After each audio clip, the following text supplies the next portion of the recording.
As America tears itself apart seeking to come to a conclusion, any conclusion, on any political point, there are those networks and shows that far too often deal out so-called experts who know as much about things like American security as the Real Housewives know about the microbiological dangers in transplanting the human head.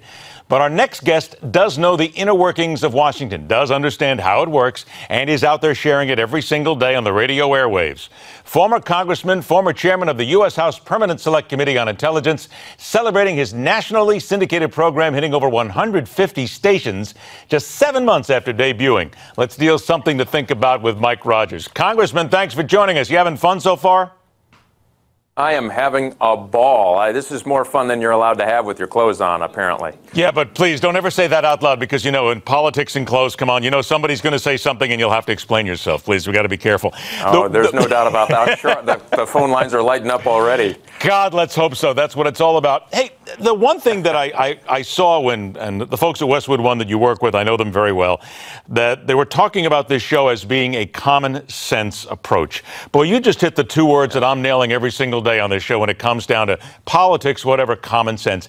Do you find a lot of common sense out there, or are you finding that common sense is not nearly as common as we'd like to believe?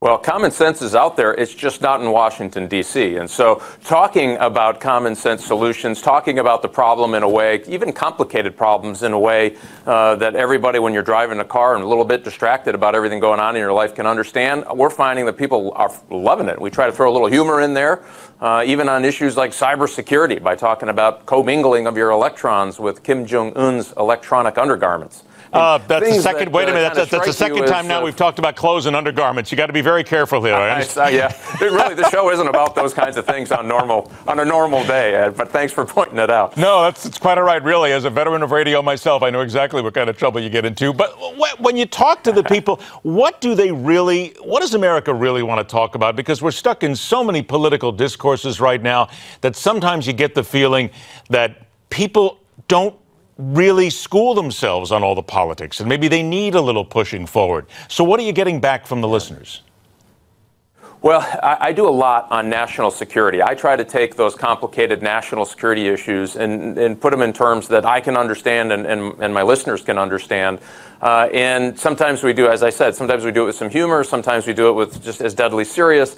We also do human interest stories. I think they're ready for that part of America that we have all lost touch with. And clearly the political class in Washington, D.C. has lost touch with. They want real problems solved. They understand that when they turn on the TV that something's wrong in the world and something's wrong with U.S. leadership in the world. And I try to bridge that gap for them in a way that they can walk away and have a better understanding and then be better advocates when they're talking about this with their friends at the water cooler, with their members of Congress. And that part has been, I think, the biggest fresh air that people have welcomed me in with to their homes, to their cars, and on their commutes in the morning.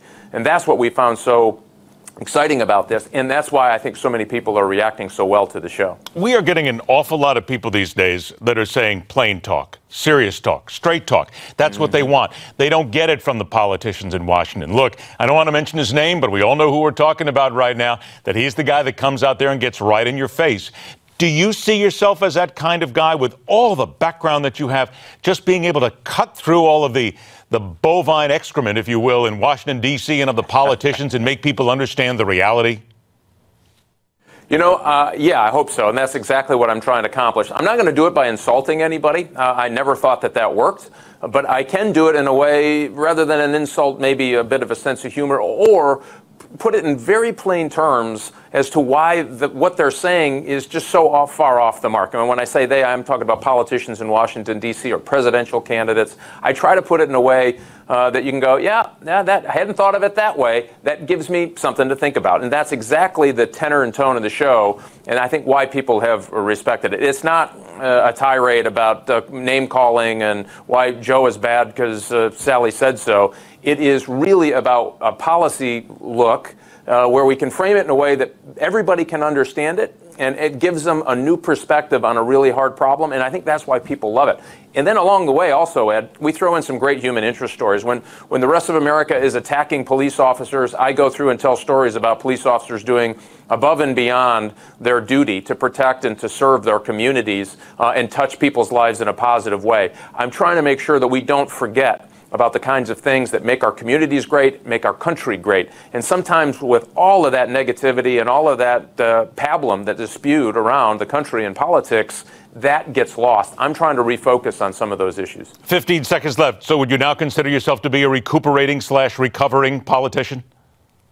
I always tell people when I'm speaking, I am a recovering member of Congress, and I haven't made a fundraising call in at least 7 months. You're rehabilitating, Congressman. See, there's the good things.